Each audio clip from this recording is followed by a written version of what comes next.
Hello. What's up? My name's Paul, and I'm a Lyft driver. And I'm an Uber driver, too. But I want to talk to you about getting your rating up. Is your rating down? Do people not like you? Do you have a problem with other people?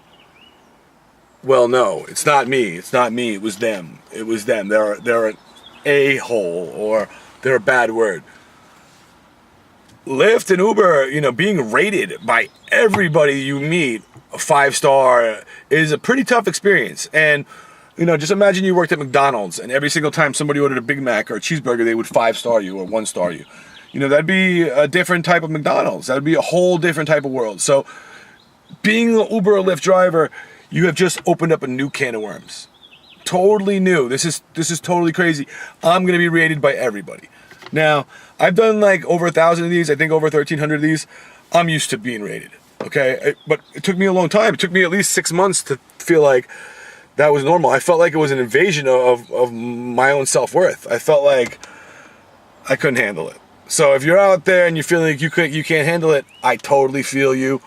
After doing 1,300 of them or whatever, I feel like the main thing is being a really crisp, awesome driver who can use their app really fast and just knows the roads really well. That's really important. But besides that, it's about relating to people. Or slightly relating to them. Getting in with them as much as you can before you get them out of your car. And are you doing it for a tip? Are you doing it for your rating? Are you doing it because you want that personal reflection on your own self-worth? Do you want to see how other people rate you? Or do you feel like their rating of you is a reflection on themselves?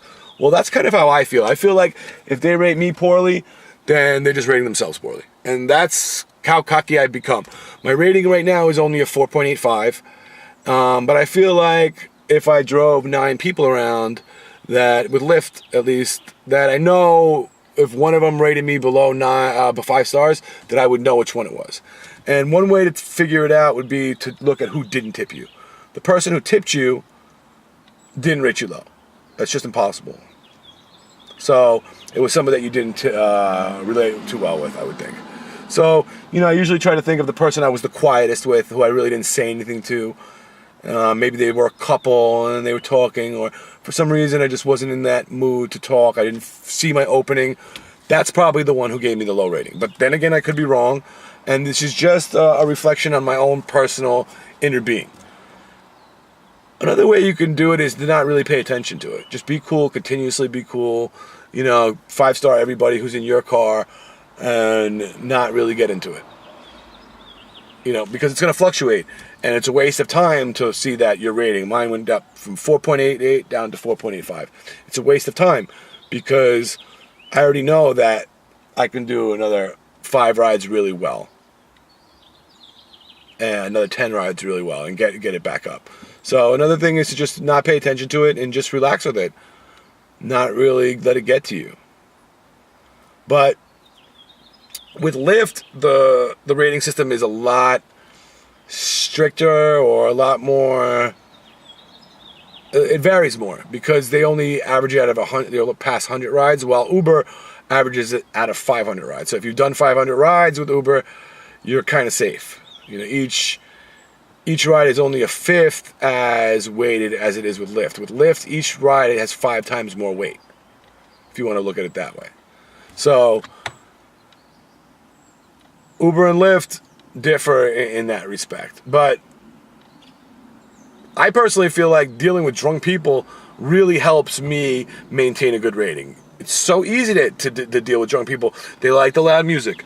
I have an auxiliary wire right here, so they can use that. And they can play their music, and they're happy about that. You can tell them about the phone charges. I don't give anybody water anymore. That's like the old days. I don't perfume down the car. I just roll. I just roll with the people. And I think they're happy about it. It's not a slow process. I'm not like, hello, sir, would you like some water? I don't act super professional. I start off pretty professional, and I just try to relate to the person from that point on. If they're not so professional, either am I. If they are, I'm slightly more professional. But the main thing is that I try to relate to people by first asking them how they're doing, knowing their name, And then as we're driving, just talk about something, bring something up. If you sense like they really don't want to talk to you, then that's a sign that you're going to get a low rating. But you just got to break that ice. At some point in the conversation, if there's no conversation yet, at some point you're going to be able to start the conversation. And another good thing to ask them is, I ask, are you from San Diego? That usually opens it up right there. I tell them where I'm from. I'm from New York. They're from, and that's usually enough right there. Talk about the city that you're in, say it's beautiful, and that's it. That's usually how most of the rides go. So to get your rating up, I think the main thing is relate to people. Find some commonality. Find something. Like, the guy's from New York, I'm from New York, we're in California, we do a little fist pump. Find some way to relate to them, some way to talk to them, some way to make them actually like you before they leave. And if that's like a really hard job for you and you don't want to do it, you don't want to give a little bit of yourself to somebody else, you're a mute, you have no personality, you've never had one, you're not going to get one, then don't drive for Uber or Lyft. If you're just greedy and you're only out for yourself and you're only out to get your money and your objective, get that surge and speed there, and you're not going to get a good rating. At some point it's going to go down. People are going to see that you're greedy, you only care about yourself, you're not sincere, and they're going to one-star you. So that's what I think. I think being a cool person is the best way to get good ratings. Another thing is, if you're not getting good ratings all the time, don't worry about it, because you're not always going to get good ratings, because it's a reflection on them. If you have a 4.7, a 4.8, a 4.9, you're great. They have a problem. Trust me, it's not you. If you're able to relate to a person, they're not going to 4-star you for your other little mistakes that you might have made. They're not going to be zeroing in on that. They're going to be like, I like the guy. The guy was cool. Peace out. Another thing is work at night. During the day, there's traffic. There's pieces of dust in the car. There's stains on the seat. There's a lot. There's the oil on my face. Whatever it is, the oldness of my shirt. There's a lot of different things that might persuade somebody to rate you lower during the day than at night. At night, they can't even see the car that they're in. They have no clue. They're 80% of the time they're intoxicated, and they're just amazed that they got home in 7 minutes. So, what are my ratings right now? It doesn't matter, because I'm not really worried about it. But here they are, 4.86.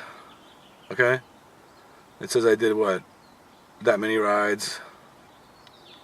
I don't know, you can read it. And then with Lyft, you can take my word for it, it's a 4.85. So it's slightly lower. It was a 4.88 earlier today. So someone didn't like me, or 2 people didn't like me today. But who cares, It's just something that keeps on constantly changing, constantly going up or down. And tell you the truth, I don't remember who was in my car last night. So it's a 4.85. See, I told you. And they say that's awesome, because that's Lyft. So should you offer waters? Hell no. You shouldn't offer waters. The rate right now is 90 cents a mile. And, by the time you get your cut out of it, it's probably 65 cents a mile. You don't have enough money to give anybody free waters. Thanks, guys.